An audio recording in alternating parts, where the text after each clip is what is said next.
Greetings pilots, welcome back to the Imperial Academy. So believe it or not, you guys within the Starfighter Corps will more often than not find yourselves working to assist the brave troopers of the Stormtrooper Corps in battle from the skies through a range of different battle tactics. In that case, feel free to leave a like, comment and subscribe if you enjoy Galactic Empire or Star Wars content, and feel free to share this video to show your allegiance to the Empire. And without further ado, let's look into the Imperial TIE Striker and atmospheric air support.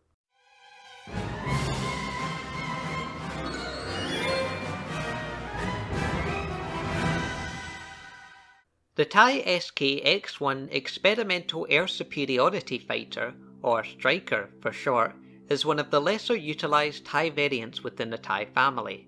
As such, you may not be entirely familiar with its specific niche that it is best suited for. Well, that's what we are looking into today. Atmospheric flying plays a very prominent role within the many diverse operations of the Starfighter Corps, so as such, the Striker here excels in supporting Starfighter Squadron and Stormtrooper Infantry with supporting fire, escorts and resupplies during battle. So with that, let's look into the history of the TIE Striker before and during the Galactic Civil War, its characteristics and features, and lastly, how flight operations within planetary atmospheres are perfected by the TIE Strikers and other TIE Fighter models to ensure the most desirable outcome for the Empire within a battle. The TIE Striker was introduced into the Imperial Armada quite recently as of 18 BBY, with no clear predecessor from the Republic Starfighter Corps or Republic Navy. As such, it is a significantly lesser known starfighter, but a useful one nonetheless. That being said, during the early days of the Galactic Civil War, the Striker found a more prominent role, acting as a planetary ground, air and space defense fighter and squadron support ship, especially during the Battle of Scarif, in which they assisted to defend the planet from an onslaught of rebel starfighters and ground combatants attacking the planet.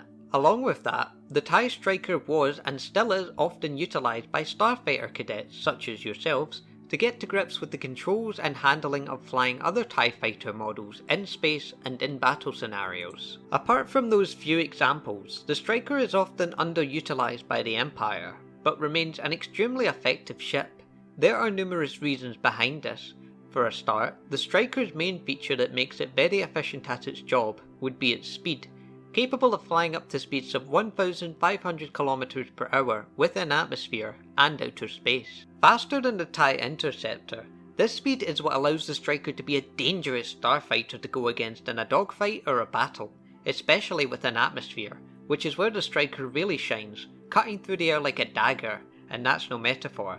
The TIE Striker's unusual solar array configuration is what allows it to tear through the atmosphere with ease, being the major factor which contributes to its drastically increased speed. Similar to the TIE Reaper, the Striker's solar array is fixed in a horizontal position and can fold down to not only increase its speed, but transition between a combat and flight configuration, with it also being outfitted with a fairly powerful but very small selection of offensive weaponry.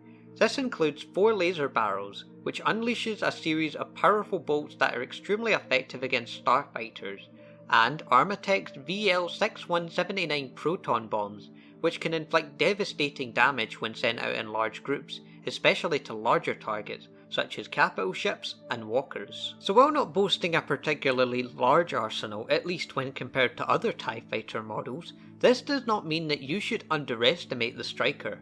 With its speed and weaponry combined, this starfighter is an extremely formidable opponent, able to get in and out of dogfights quickly, while supporting ground troops and fellow squadron members, hence why it is utilised to defend planets and bases.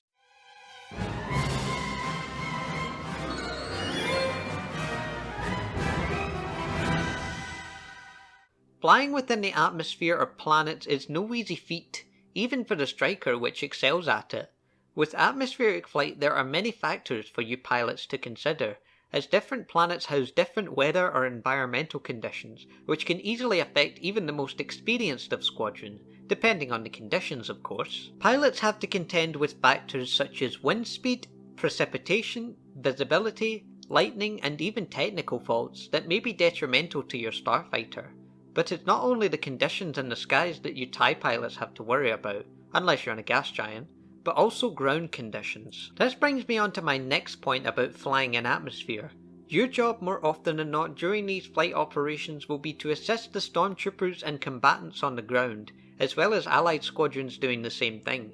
Communication here with the commanding officers of the Imperial Trooper Corps is crucial in order to coordinate large-scale attacks or defences against rebel bases, outposts, shipyards and large-scale settlements in which large rebel forces like to occupy. Assisting stormtroopers can be done in a variety of ways, but very much depends on the outcome of certain battles you participate in.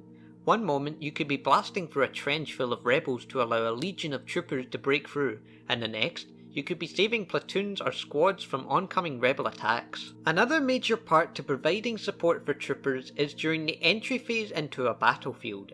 This is where you pilots come in. The Lambda class T-4A shuttle is commonly used to ferry troopers to and from a battlefield. Protecting these is vital, as rebel pilots can hit these to send the Empire's supply line into disarray and alter the course of a battle. So escorting and protecting the troops on board these shuttles is very important. The Empire's victory depends on it. Speaking of rebel starfighters, dogfighting and mid-air battles in general is drastically different from fighting in space. When in the vacuum, you don't have to contend with factors such as aerodynamic drag, weather, lack of flight space and structures which you can potentially crash into.